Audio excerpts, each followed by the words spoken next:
నిన్న కూడా నేను ముఖ్యమంత్రి అవుతానే నేనే లెటర్ రాశాను రేవంత్ రెడ్డి గారికి, గౌరవ ముఖ్యమంత్రి గారికి. రెండు రాష్ట్రాల మధ్య కొన్ని సమస్యలు ఉన్నాయి, ఈ సమస్యల్ని పరిష్కారం చేద్దాం, నేను వచ్చి మిమ్మల్ని కలుస్తానని నేనే చొరవ తీసుకున్నాను. దానికి తెలంగాణ ముఖ్యమంత్రి సానుకూలంగా స్పందించారు.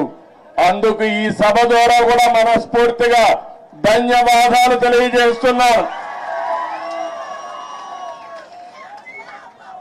తెలుగు జాతి ఒకటి, అన్నదమ్ములు విడిపోతాం, విడిపోతే చిన్న చిన్న సమస్యలు వస్తాయి, భావోద్వేగాలు ఉంటాయి, కానీ అది శాశ్వతంగా ఉండకూడదు.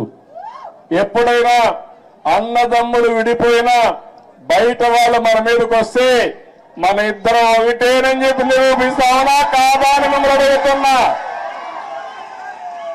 ఆ ఐకమత్యం ఇక్కడ ఉండాల్సిన అవసరం ఉంది. మన జాతి ఒకటి, తెలుగు జాతి, మనం మాట్లాడే భాష ఒకటి, తెలుగు భాష. భాషను కాపాడుకోవాలి, జాతి ప్రయోజనాలు పరిరక్షించుకోవాలి, రెండు రాష్ట్రాలు కూడా బాగుపడాలి, ముందుకెళ్ళాలి. అదే తెలుగుదేశం పార్టీ ధ్యేయం కూడా అవునా కాదా మీరే ఆలోచించుకోవాల్సిన అవసరం ఉంది. ఇంకొక పక్కన మీరు ఒకసారి చూస్తే రెండు రాష్ట్రాలు విడిపోయిన తర్వాత, అన్నాదమ్ములు విడిపోయిన తర్వాత ఎవరి కుంపటి వాళ్ళదే. కష్టపడితే సుఖపడతారు, ఎక్కువ సంపాదించుకుంటే ఆనందంగా ఉంటారు. అయితే అదే సమయంలో ఏదైనా కలిసి పనిచేస్తే ఒక న్యూ ఎనర్జీ కూడా వస్తుంది. ఇద్దరు ఐకమత్యంగా ఉంటే ఐకమత్యం చాలా బలాన్ని ఇస్తుంది. ఒకప్పుడు 42 మంది ఎంపీలు ఉండేవాళ్ళు ఆంధ్ర రాష్ట్రంలో, దగ్గర దగ్గర ఒక 18 మందో 16 మందో రాజ్యసభ మెంబర్లు ఉండేవారు. ఇప్పుడు రెండు రాష్ట్రాలు విడిపోయిన తర్వాత తగ్గిపోయినాయి.